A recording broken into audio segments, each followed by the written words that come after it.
우리 함께 말씀 보겠습니다. 오늘 하나님이 주시는 말씀 사도행전 3장 11절부터 16절까지의 말씀입니다.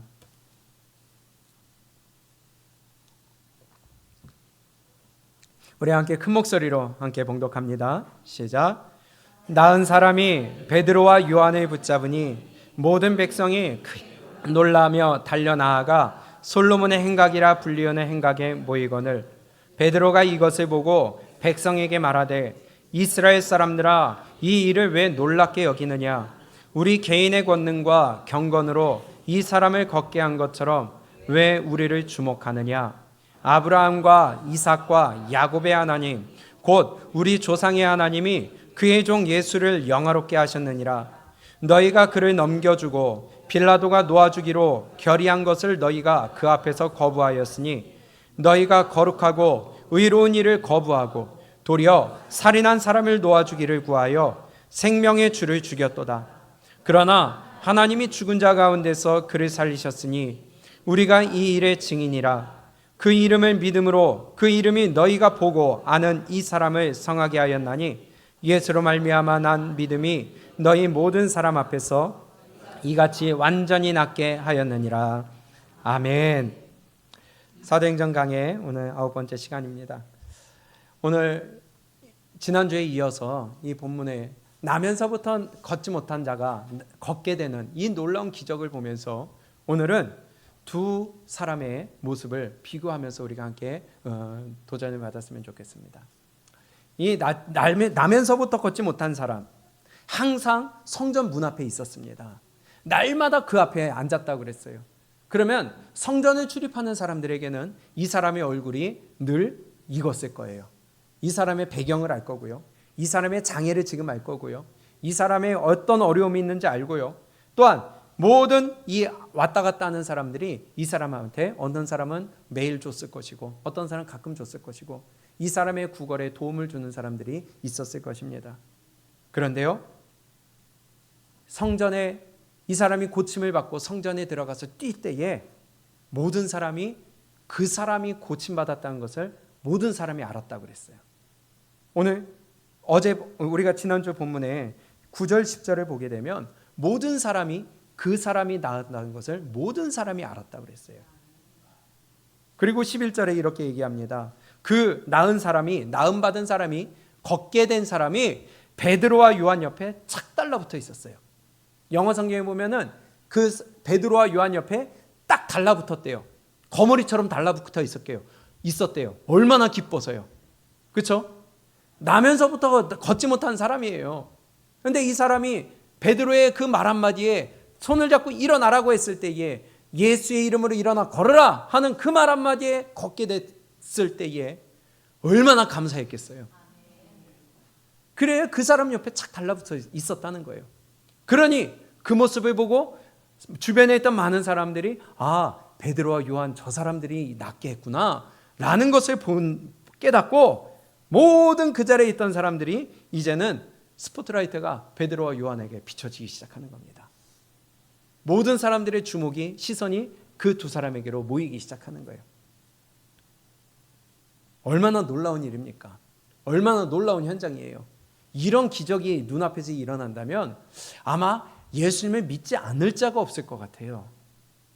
근데 이 모여든 무리의 모습을 보니까 오늘 비교할 두 사람의 모습이 첫 번째는 바로 이 모여든 무리의 사람들입니다.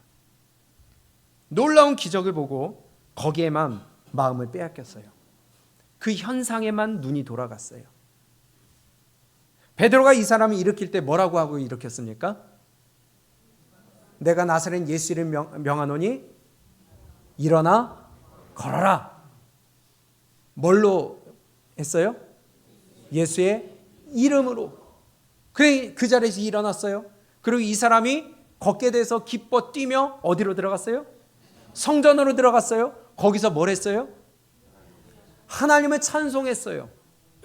이 사람을 일으켜 세우던 베드로도 예수의 이름으로 예수님을 드러냈고요. 이 사람이 성전에 들어가서 기뻐 뛰면서도 누구를 높였어요? 하나님을 높였어요. 그러면 많은 사람들이 예수님의 능력이구나 알았겠죠. 그러지 않았겠어요? 하나님의 이름을 드러냈습니다. 베드로도 하나님이 하셨다. 예수 그리스도가 하셨다. 이 사람이 나음을 입고서도 하나님이 하셨다. 그런데 이 놀라운 일을 하신 하나님께 시선이 향하는 게 아니라 누구에게 시선이 집중이 돼요? 베드로와 요한에게 시선이 집중이 됩니다. 고침받은 그 현상에만 시선이 꽂혀 있어요. 그리고 이 일에 베드로와 요한은요, 그냥 쓰임받은 것뿐이에요. 능력의 원천은 어디예요? 예수님이에요. 베드로와 요한은 쓰임받은 도구에 불과한 거예요. 그런데 예수님을 믿는다고, 하나님을 섬긴다고 성전에 모여든 그 사람들조차도 이 놀라운 일을 보고서 하나님을 높이는 것이 아니라, 지금 이 고침받은 사람은 하나님을 높이고 있고, 베드로와 요한도 예수의 이름으로 일으켜 세웠다고 했는데도 불구하고 모여든 사람들은 그 현상과 베드로와 요한에게만 시선이 가고 있다는 것입니다. 예수님을 믿는다고 하면서도요, 예수님보다도 더 놀라운 일을 행하는 사람들, 그 사람에게 집중이 되는 거예요. 예언자들에게 시선이 집중이 되는 거예요. 능력자에게 내 시선이 집중이 되는 거예요. 뭔가 일을 행하는 사람들, 기도 응답을 받는 사람들, 뭔가 고침을 행하는 사람들, 그 사람들에게 시선이 가는 거예요. 예수님 믿는다고 하면서 말씀보다도 그들의 말을 더 신뢰하고 기대하는 거예요. 그러면서 그 사람들에게로 모여들어요. 그런데 예수님 믿는데요, 마치 지금 성전에서 고침받은 사람 스스로도 그랬고 베드로와 요한도 그랬고 예수님을 드러냈으면서도 그 자리에 있던 사람들은 요한과 베드로에게만 집중하여 모여들었듯이 지금 이 시대에도 예언자와 능력자와 병 고치는 사람과 무언가 특별한 사람들에게 예수님을 믿는다고 하면서 그런 사람들에게 몰려든다는 것이에요. 예를 들면요, 우리가 식당에 갔습니다. 아주 맛있는 음식을 먹었어요. 그러고서는 그 종업원에게 너무 맛있다고, 이거 어떻게 만들었느냐고, 이거 그 레시피가 어떻게 되느냐고, 무슨 재료로 했느냐고, 어떤 식으로 했느냐고 그 종업원한테 물어보는 거예요. 만든 건 셰프가 만들었는데, 안에서 주방에서 만든 건 셰프가 만들었고 그거 그냥 내다 놓으면은 그 종업원은 서빙만 한 거예요. 맞아요? 근데 그 서빙한 종업원한테 이거 너무 맛있다고, 어떻게 했느냐고 그 사람만 바라보고 있는 거예요. 능력은 하나님이 행하셨는데 베드로와 요한에게만 집중하고 있는 겁니다. 예언자들에게만, 병 고치는 사람에게만, 능력 행하는 사람에게만, 거기에만 몰려다니며 그 사람의 말만 귀 쫑긋하고 그 앞에 무릎 꿇고 앉아 있는 거예요. 이런 일이 오늘 이 시간에도 동일하게 일어나고 있다는 것입니다. 정작 봐야 될 것을 봐야 되고 하나님을 봐야 되고 하나님의 능력을 힘입어야 될 줄 알아야 되는데 그 일에 쓰임받은 사람에게만 초점을 맞춰지고 있다는 거예요. 거기에 사람들이 구름과 같이 모여들어요. 오늘 11절에 나은 사람이 베드로와 요한을 붙잡으니 모든 사람이 크게 놀라며 모든 백성이 크게 놀라며 모든 백성이 달려 나아가 솔로몬의 행각이라 불리우는 행각에 모이거늘. 그 쓰임받은 베드로와 요한에게만 집중하는 겁니다. 우리는 하나님만 바라볼 수 있기를 원합니다. 능력 행하는 거 무시하는 거 아니에요. 부정하는 거 아니에요. 그러나 그 사람은 쓰임받은 것뿐입니다. 하나님의 도구일 뿐입니다. 저와 여러분도 도구로 쓰임받을 수 있는 거예요. 정작 보아야 될 것을 보지 않고 잡아야 할 것을 잡지 않고 제대로 나는 신앙생활을 하고 있다 착각하고 있다는 겁니다. 마치 요한복음 6장에서 예수님이 오병이어의 기적으로 5,000명을 먹이셨어요. 12광주리가 남았어요. 그러면서 그 사람들을 떠나서 잠깐 옮겨가셨어요. 그러고선 그 사람들이 예수님 앞에 찾아와서 뭐라고 그럽니까? 주님, 어디 가셨었습니까? 어디 계셨습니까? 그 무렵에 예수님이 뭐라고 대답을 해요? 저들이 나를 찾는 것은 떡을 먹고 배부른 까닭이다. 예수님 앞에 나오는 게 다 내 육적인 욕심이에요. 육적인 만족이에요. 내가 이루고자 하는 거예요. 뭔가 소망을 갖고 나와요. 내 가정의 문제, 직장의 문제, 자기의 문제, 어떤 이루고자 하는 것, 내 욕심과 이런 것 갖고 나온다는 겁니다. 내가 헌금하면 하나님이 이루어 주시겠지. 내가 기도하면 하나님이 이루어 주시겠지. 내가 잘 섬기면 하나님이 이루어 주시겠지. 내가 헌신하면 하나님이 이루어 주시겠지. 아니요, 그거는 믿는 사람으로부터, 믿는 자로서 마땅히 해야 될 일이고요. 그거 해서 하나님이 이루어 주시는 게 아니라 그건 믿는 자의 마땅한 일이라는 거예요. 하나님을 높여드리는 건 마땅한 일이라는 거예요. 하나님을 바라봐야 되는데 정작 원하는 건 다른 데 있어요. 교회 나온 목적이 다른 데 있어요. 우리 믿음을 올바로 세울 수 있기를 원합니다. 그 주변의 거에 관심을 갖는 겁니다. 그래서 그 말씀을 하시고 예수님이 이렇게 말씀해요. 요한복음 6장 27절에 썩을 양식을 위하여 일하지 말고 영생하도록 있는 양식을 위하여 하라. 이 양식은 인자가 너희에게 주리니 인자는 아버지 하나님께서 인치신 자니라. 늘 썩을 것만을 위하여 살아가요. 그러면서 하나님 믿는데 아니요. 우리는 썩지 않을 것을 위하여 이 자리에 있는 것입니다. 내 영혼을 위하여 살아가야 됩니다. 믿는 자로서, 구원받은 자로서 마땅히 내가 하나님을 섬겨야 할 사람이라는 것이에요. 뭔가 내 욕심을 위하여, 내가 이루고자 하는 것, 내가 얻고자 하는 것, 내가 손에 쥐고자 하는 것을 위하여 신앙생활 한다면 번지수 잘못 찾으셨어요. 예수님을 믿는다고 하면서 다 육적인 이유로 내 욕심을 위하여 내 생각대로, 내 방법대로, 내 기준대로 살아갑니다.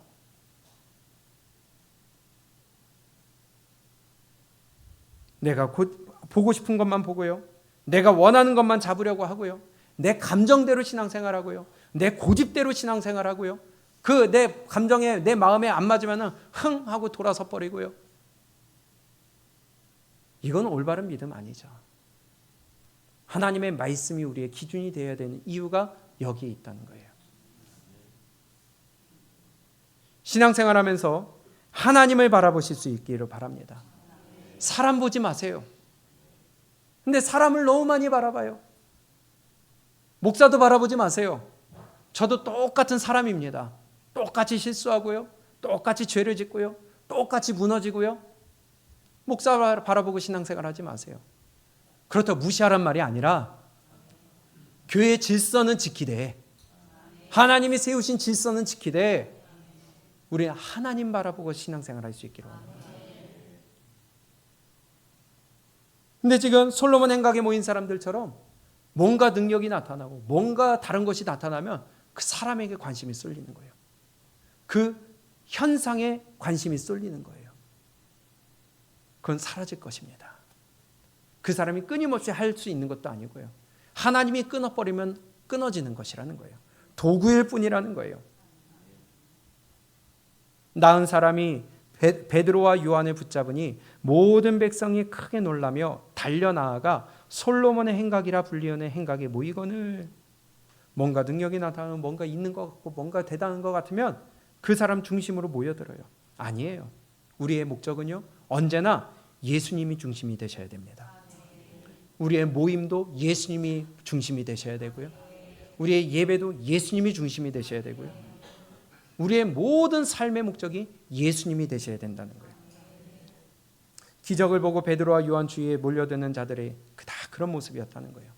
그것은요, 올바른 신앙생활이 아닙니다. 우리는 오직 예수님만 바라볼 수 있기를 원합니다. 그런데요, 그러면 우리가 어떤 신앙생활을 해야 되느냐, 어떠한 믿음을 가져야 되느냐, 바로 이 사도들의 모습이 되어야 된다는 거예요. 첫 번째 우리가 봐야 될 것은 몰려들었던 무리들의 모습을 보면서 우리는 그런 모습이 되면 안 되겠고요. 우리는 사도들의 모습이 되어야 되겠습니다. 사도들의 자세가 되어야 됩니다. 12절을 보세요.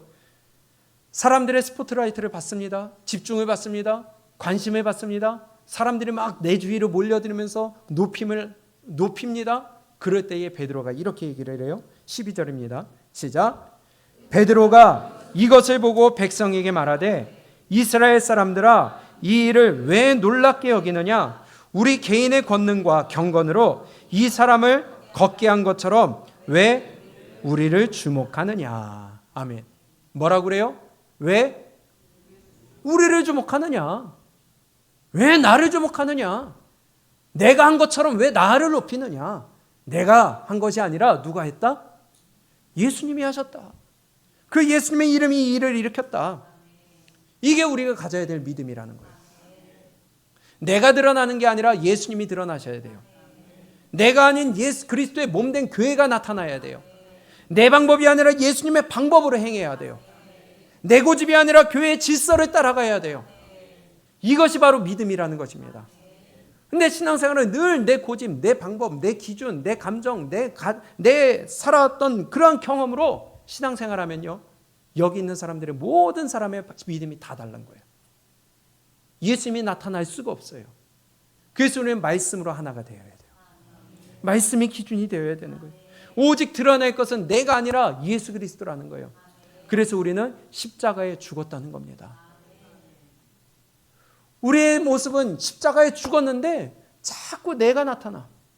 내 고집이 나타나요. 내 감정이 나타나요. 내 기준을 드러내요. 그거대로 안 하면 자꾸 욕을 해요. 화가 나요. 바로 그 모습이 오늘 우리에게 주시는 말씀입니다. 베드로의 말을 잘 보세요. 이 일을 내가 한 것처럼, 이 일을 내가 한 것처럼 왜 우리를 주목하느냐? 이거 내가 한 거 아니다. 그럼 누가 한 일이냐? 13절에 아브라함과 이삭과 야곱의 하나님 곧 우리 조상의 하나님이 그의 종 누구를요?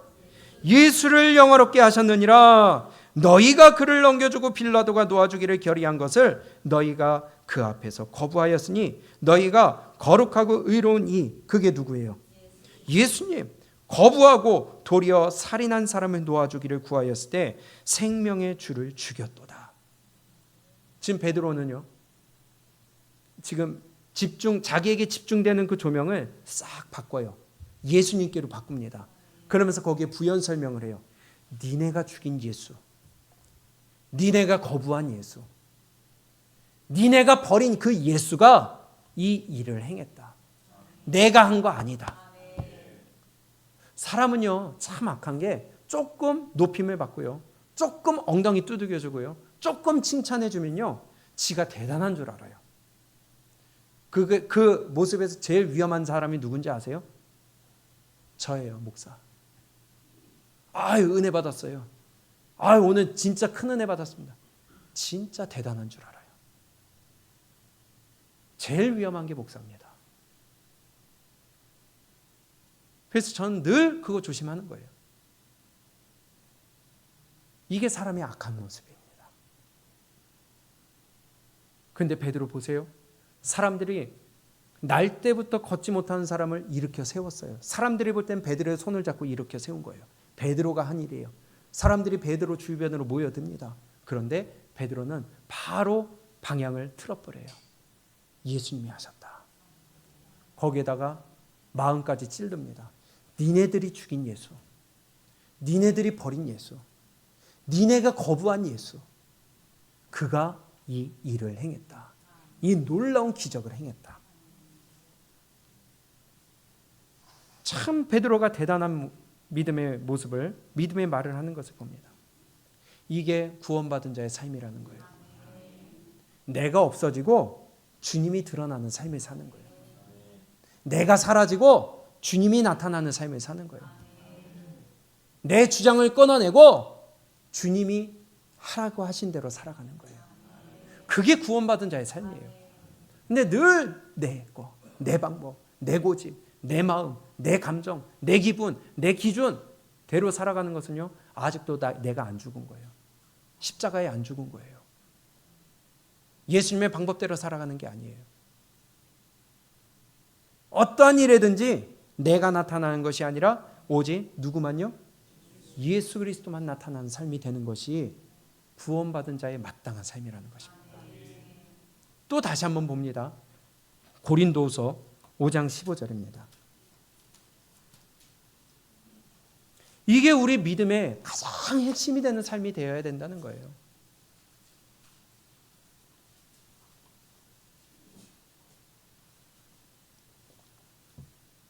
고린도후서 5장 15절입니다. 시작. 그가 모든 사람을 대신하여 죽으심은 살아있는 자들로 하여금 다시는 그들 자신을 위하여 살지 않고 오직 그들을 대신하여 죽었다가 다시 살아나신 이를 위하여 살게 하려 함이라. 아멘. 여러분들 예수님이 나를 대신하여 죽으신 거 믿으세요? 진짜 믿으세요? 그럼 내가 없어야 돼요. 내 감정, 내 고집 없어야 돼요. 내 기준 없어져야 돼요. 이젠 누구를 위하여 살아가요? 예수 그리스도를 위하여 살아가야 돼요. 늘 내 욕심, 내 이익, 내 이득, 내 편리함, 그거 죽은 거 아닙니다. 십자가에 아직 안 죽었어요. 그 거짓 믿음입니다. 갈라디아서 2장 20절도 동일하게 말씀하시잖아요.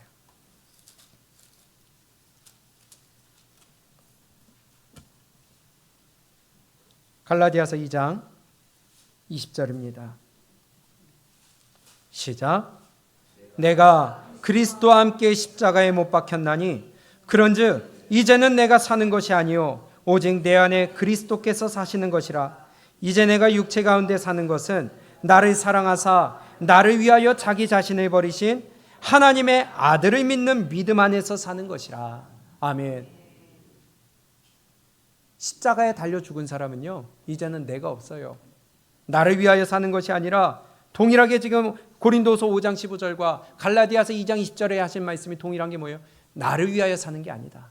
자기를 위하여 사는 게 아니다. 그럼 무엇이냐? 예수 그리스도를 위하여 사는 것이다. 그분을 믿는 믿음으로 사는 것이다. 이게 믿는 자의 삶이에요. 이게 구원받은 자의 삶이에요. 그런데 구원받았다 하면서 내 유익만, 내 기분만, 내 감정만, 내 기준만, 내 것만 앞세운다면 그것은요, 점검해 보셔야 돼요. 지금 베드로가 하는 말을 자세히 보면요, 이 놀라운 일을 행하신 분은 내가 아니라 너희가 죽인 예수님이다. 예수님을 믿는 믿음이 낫게 했다. 그 이름이 낫게 했다. 너희 회개하고 돌이켜라. 너희 예수님 믿어라. 이것만 전하고 있어요. 베드로가 지금 그 뒤에 계속해서 이것만 얘기하고 있습니다. 이것이 우리가 사는 목적이라는 거예요. 내가 죽고 그분이 살아나는 삶, 내가 없고 그분이 드러나는 삶, 나를 위한 삶이 아니라 예수 그리스도를 위한 삶, 이게 구원받은 자의 삶이라는 거예요. 그 뒤에 보세요. 베드로가 뭐 얘기하는 말을 잘 보세요. 사도행전 3장 15절입니다. 14절부터 볼까요? 너희가 거룩하고 의로우신 일을 어떻게 했어요? 거부하고 도리어 살인한 사람을 놓아주기를 구하여 누구를? 생명의 주를 죽였도다. 누가 죽였다고요? 이스라엘 사람들, 유대인들. 그러나 하나님이 죽은 자 가운데서 그를 살리셨으니 우리가 이 일에 뭐예요? 저와 여러분들이 증인이에요. 그래서 이 예수님의 부활을 우리는 증거하는 자가 되어야 돼요. 전하는 자가 되어야 돼요. 16절, 그 이름을 어떻게 해요? 믿음으로 그 이름이 너희 보고 아는 이 사람을 성하게 하였나니. 예수의 이름에 능력이 있다는 겁니다. 그 이름을 믿는 믿음의 능력이 있다는 거예요. 그 이름에 이 믿는 믿음이 바꾼다는 거예요. 근데 예수 믿었다고 해서 안 바뀌어. 그거 거짓 믿음이라는 겁니다. 삶이 안 바뀌어. 그거 가짜 믿음이라는 거예요. 예수 믿는 사람은 예수님을 위하여 살아가기 때문에 삶이 바뀔 수밖에 없어요. 방향이 틀어질 수밖에 없어요. 만약에 아니다, 그거 거짓말이에요. 다시 16절입니다. 그 이름을 믿음으로 무엇이요? 그 이름이 너희가 보고 아는 이 사람을 성하게 하였나니 누구로 말미암아? 예수로 말미암아 난 무엇이요? 믿음이 너희 모든 사람 앞에서 이같이 완전히 낫게 하였다. 지금 베드로가 한 거예요? 예수님이 한 거예요? 예수님이 했다는 걸 계속 드러냅니다. 그분은 믿는 믿음이 이 사람을 낫게 했다는 거예요. 그 예수님의 이름이 낫게 했다는 거예요. 내가 한 거 아무것도 없다. 나는 쓰임받은 것뿐이다.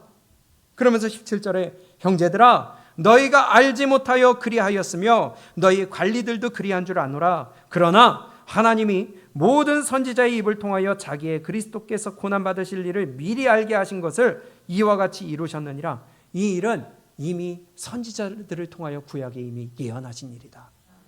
그것이 지금 이루어지는 것이다. 19절입니다. 시작. 그러므로 너희가 뭐 해라? 회개하고 어떻게 해라? 돌이켜라. 너희 죄 없이 함을 받으라. 이렇게 하면 새롭게 되는 날이 주 앞으로부터 이를 것이요 또 주께서 너희를 위하여 예정하신 그리스도 곧 예수를 보내시리니.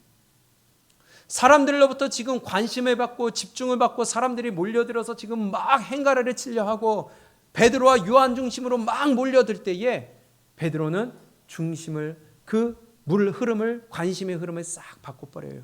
누구에게로? 예수님에게로. 그러면서 그들의 믿음을 지적합니다. 너희들 예수님 믿어라. 회개해라. 죄사함 받아라. 돌이켜라. 너희들이 죽인 그 예수가 이 능력을 행했다. 끊임없이 베드로가 하는 말은요, 예수님을 드러냅니다. 다시 한번 하지만 지금 상황이 어떤 상황이에요? 예수님이 십자가에 죽으시고 나서 40일 동안 이 땅에 계시고 지금 승천하신 다음에 얼마 되지 않은 시간이에요. 아직도 예수님에 대한 그 들끓는 감정과 그 살인의 충동과 그 광기 어린 시대적인 그 분위기가 사라지지 않은 시대예요. 그럼에도 불구하고 베드로는 지금 누구를 계속 전해요? 예수님을 전합니다. 이게 구원받은 자의 삶이라는 거예요. 나는 죽고 그분만 드러나는 삶. 나는 사라지고 그분만 드러나는 삶. 내 고집을 꺾고 그분의 말씀대로 내가 행하는 삶. 그게 구원받은 자의 삶이라는 거예요. 근데 자꾸 내게 나와. 내 옛 모습이 나와요. 십자가에 죽었는데 자꾸 그게 살아나. 좀비도 아니고. 구원받은 자는요, 예수님을 드러내야 돼요. 그러니 어째요? 희생할 수밖에 없어요. 손해볼 수밖에 없어요. 내가 이만큼 움켜질 수 있어도 놀 줄 아는 거예요. 그러니 아프죠. 이것이 예수님 믿는 자의 삶이라는 겁니다. 근데 예수님 믿는다 하면서 손해보려고 하지 않고요. 양보하려고 하지 않고요. 내가 희생하려고 하지 아니하고요. 내가 이득 보려고 하고요. 내 감정과 내 기분과 내 기준으로 살아가려고 하고요. 교회는 그냥 이름만 올려놓고 주일만 오면 되고 그냥 예배만 참석하면 믿는 줄 알고. 아니요. 가짜 믿음입니다. 또 이렇게 이어서 얘기를 합니다. 22절입니다. 시작. 모세가 말하되 주 하나님이 너희를 위하여 너희 형제 가운데서 나 같은 선지자 하나를 세울 것이니 너희가 무엇이든지 그의 말을 들을 것이라. 아멘. 우리 신명기 18장에서 했던 모세의 말이죠. 앞으로 선지자 하나를 세울 것이다. 그 첫 번째 의미는 나 같은 선지자, 모세 같은 선지자가 앞으로 계속 일어날 것이다. 그러나 여기에 궁극적으로 말씀하시는 것은 무엇이냐? 예수 그리스도 얘기하는 거예요. 나 같은 선지자 몇 명이요? 하나예요, 하나. 그래서 모세는 예수님의 모형이에요. 그림자예요. 나 같은 선지자 몇 명이요? 하나. 하나를 세울 것이니 너희가 무엇이든지 그의 말을 들을 것이라. 신앙생활하면서 예수 그리스도의 말씀을 들어야 되는데 내 말만 들어. 내 고집만 내세워요. 그거 믿는 거 아니라고요. 만약에 그의 말을 듣지 않으면 어떻게 됩니까? 23절 시작. 누구든지 그 선지자의 말을 듣지 아니하는 자는 백성 중에서 멸망받으리라. 그 한 사람이 누구예요? 예수 그리스도라는 겁니다. 그래서 예수 그리스도 기름 부음 받은 자, 그는 기름 부음 받은 자는 왕과 제사장과 선지자에게 기름 붓습니다.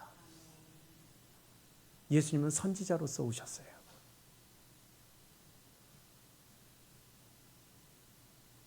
또한 사무엘 때부터 이어 말한 모든 선지자도 이 때를 가리켜 말하였느니라. 이때가 언제예요? 예수 그리스도 오신 이때. 여러분, 구원받은 자의 삶은요, 내가 없어요. 예수 그리스도가 나타나야 돼요. 그래서 눈물을 흘립니다. 그래서 희생합니다. 그래서 내가 욕심을 부릴 수가 없습니다. 내가 욕심을 부리면 그분이 욕먹기 때문에, 내가 나타나면 그분이 사라지기 때문에. 이것이 구원받은 자의 마땅한 삶이라는 거예요. 항상 예수님을 드러내고 예수님만 앞세우는 그러한 삶. 로마서 14장 7절에 보니까 이렇게 말씀합니다.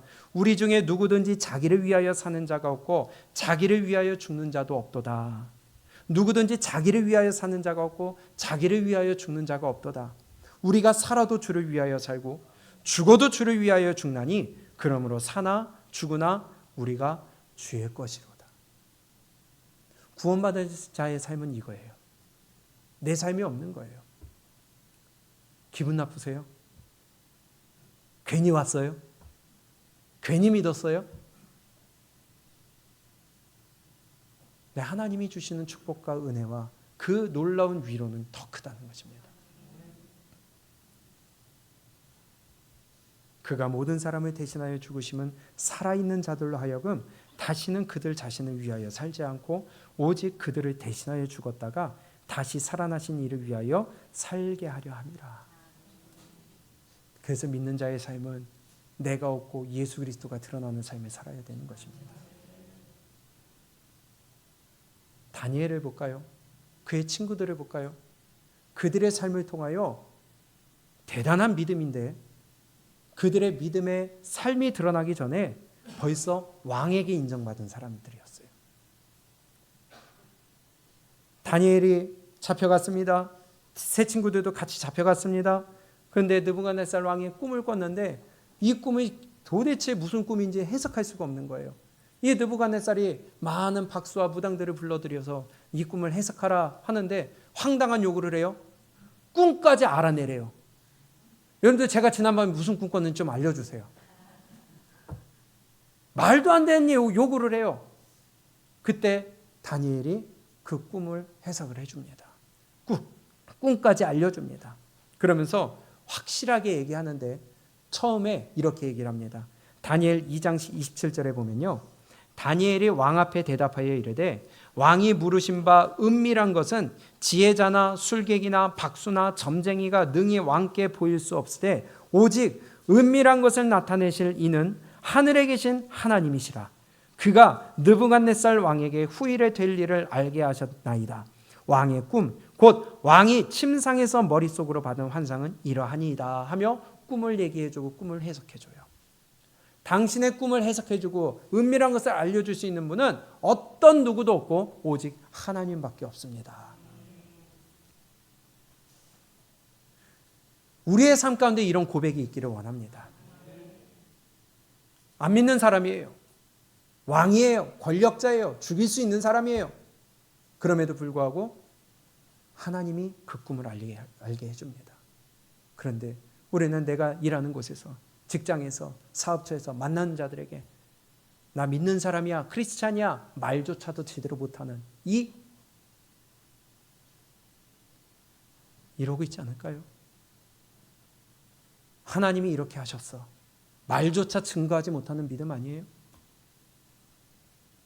예수님 믿으니까 하나님이 나에게 이렇게 하셨어. 이 말조차 못하는 정말 안타까운 자 아닙니까? 말로는 예수님 믿는다 하면서 내가 가면 늘 분위기가 깨지고 이간질시키고 싸움이 일어나며 이러고 있지 않아요?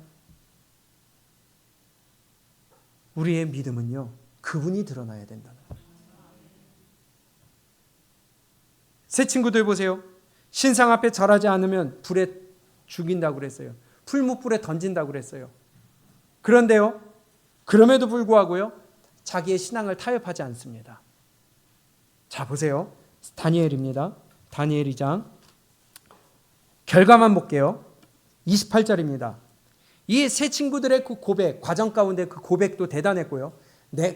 하나님이 우리를 살려주지 아니하실지라도 나는 절하지 않겠습니다. 그렇게 자기의 하나님을 올바로 고백한 다음에 23장 28절에 이렇게 얘기합니다. 느부갓네살이 말하여 이르되, 모든 사건이 다 마친 다음이에요. 사드락과 메삭과, 우리 함께 읽습니다. 시작. 느부갓네살이 말하여 이르되 사드락과 메삭과 아벳느고의 하나님을 찬송할지로다. 그가 그의 천사를 보내사 자기를 의뢰하고 그들의 몸을 바쳐 왕의 명령을 거역하고 그 하나님 밖에는 다른 신을 섬기지 아니하며 그에게 절하지 아니한 종들을 구원하셨도다. 이게 누가 한 말이에요? 느부갓네살 왕이 한 말이에요. 풀무불 사건이 끝난 후에 느부갓네살 왕이 고백하는 말이 뭐래요? 사드락과 메삭과 아벳느고의 하나님을 찬송할지로다. 세 사람의 믿음을 통하여서 안 믿는 왕, 이방인의 왕, 느부갓네살 왕이 이 저들의 하나님을 찬송할지로다. 하나님밖에 다른 신을 섬기지 아니하며 그에게 절하지 아니한 종들을 구원하셨도다. 그들의 삶과 그들의 믿음의 고백을 통하여 누가 드러나요? 하나님이 드러나요. 하나님이 높아져요. 이게 구원받은 자의 삶이라는 거예요. 안 믿는 자들의 입을 통하여 하나님의 영광이 드러나는 삶. 그리고 29절에 이렇게 얘기합니다. 시작. 그러므로 내가 이제 조서를 내리노니 각 백성과 각 나라와 각 언어를 말하는 자가 모두 사드락과 메삭과 아벳느고의 하나님께 경솔히 말하거든 그 몸을 쪼개고 그 집을 거름토로 삼을지니 이는 이같이 사람을 구원할 다른 신이 없음이니라. 아멘. 야, 이 대단한 영광 아니에요? 지금으로 치면 대통령이 대국민 담화를 하는 겁니다. 그러면서 TV에 딱 나와가지고 오늘 이후로 사드락과 메삭과 아벳느고가 섬기는 그 하나님에 대하여 함부로 얘기한다? 그 사람 찢어버려라. 그 집 다 거름터로 만들어버려라. 이게 대단한 말 아니에요? 우리의 삶이 이렇게 돼야 되지 않을까요? 야, 저 사람 믿는 하나님 진짜 대단하네. 나타난 현상 둘째치고 그 사람의 희생과 삶을 보니까 역시 믿는 사람 다르네. 이렇게 돼야 믿는 사람 아니겠어요? 이게 구원받은 자의 삶 아니겠어요? 내가 가면 맨날 찢어져. 싸움이 나. 갈등이 생겨. 욕심이 생기고요. 이렇게 된다면 구원받은 자의 삶이 아니죠. 하나님이 드러나야죠. 예수님이 높아져야죠. 다니엘이 사자굴에 들어갔습니다. 그때는 왕이 바뀌었어요. 왕조가 바뀌었어요. 다리오 왕으로 바뀌었습니다. 6장을 볼까요? 다니엘서 6장. 이 모든 사자굴 사건이 마무리되고 나서 이미 그때 그 전에 다니엘은요 왕에게 인정받은 자였는데 어쩔 수 없이 도장을 찍었기 때문에 다니엘이 사자굴에 들어갈 수밖에 없는 그 모습을 보면서 왕도 잠을 못 이뤘어요. 아시죠? 다니엘이 죽을까 봐 왕이 다니엘을 아꼈다는 거예요. 인정했다는 거예요. 그리고 모든 일이 다 마치고 나서 이렇게 얘기합니다. 6장 26절 시작. 내가 이제 조서를 내리노라. 내 나라 관할 아래에 있는 사람들은 다 다니엘의 하나님 앞에서 떨며 두려워할지니 그는 살아계신 하나님이시오 영원히 변하지 않으실이시며 그의 나라는 멸망하지 아니할 것이요 그의 나라는 무궁할 것이며 그는 구원도 하시며 건져내기도 하시며 하늘에서든지 땅에서든지 이적과 기사를 행하시는 이로써 다니엘을 구원하여 사자의 입에서 벗어나게 하셨음이라 하였더라. 아멘. 또다시 대국민 담화를 한 거나 마찬가지예요. 국민들에게 조서를 내려서 하나님을 높여드립니다. 다니엘의 하나님이 진짜 하나님이다. 그의 신이 진짜 신이다. 그 하나님 앞에서 모든 백성들을 떨고 두려워해라. 이 대단한 일 아니에요? 구원받은 자의 삶은요, 그래서 사람들에게 인정받고 칭찬받고 사랑받는다는 겁니다. 그리고 그 삶을 통하여 예수 그리스도가 나타나는 거예요. 다니엘로 인하여 하나님의 이름이 높아졌어요. 사드락과 메삭과 아벳느고를 통하여 하나님이 높아졌어요. 물론 결론만 보면 하나님이 높아졌지만 그 과정 가운데 개인적으로 보게 되면 심한 고난을 받았습니다. 다니엘은 위협을 받았고요. 오해를 샀고요. 미움을 받았고요. 그것 때문에 사자굴에 던져지기까지 했고요. 사드락과 메삭과 아벳느고는요. 7배나 더 뜨겁게 한 풀무불에 던져져야 됐고요. 하나님의 말씀대로 살아가며 하나님이 드러내는 삶을 살기 위하여 내가 받는 고난과 환난과 어려움과 고난은 있다는 거예요. 그러나 그것을 통하여 내가 사라지고 누가 드러나요? 예수 그리스도가 드러난다는 거예요. 이게 믿음이라는 겁니다. 이게 구원받은 자의 삶이라는 겁니다.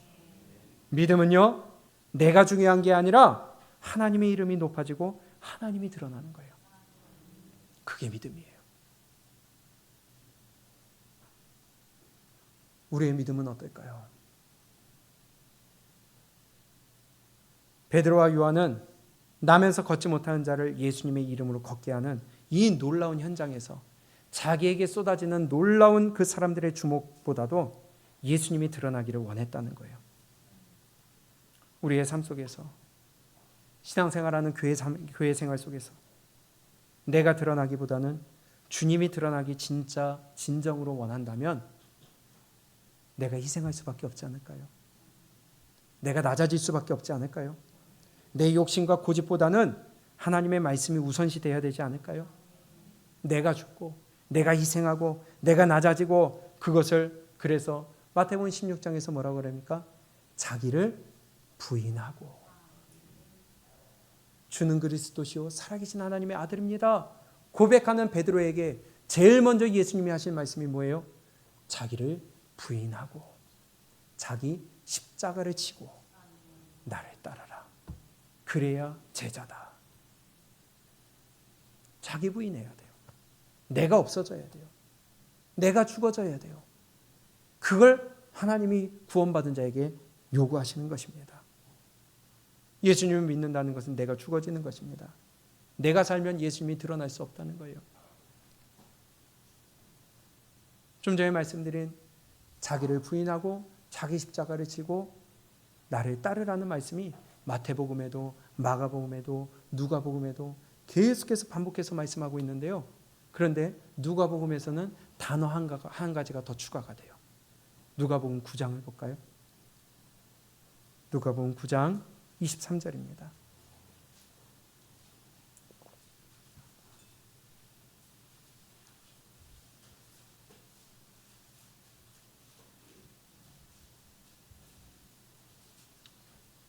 누가복음 9장 23절 우리 함께 읽습니다.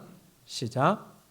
또 무리에게 이르시되 아무든지 나를 따라오려거든 자기를 부인하고 날마다 제 십자가를 지고 나를 따를 것이니라. 아멘. 자기를 부인하고까지는 똑같아요. 그리고 십자가를 지되 언제요?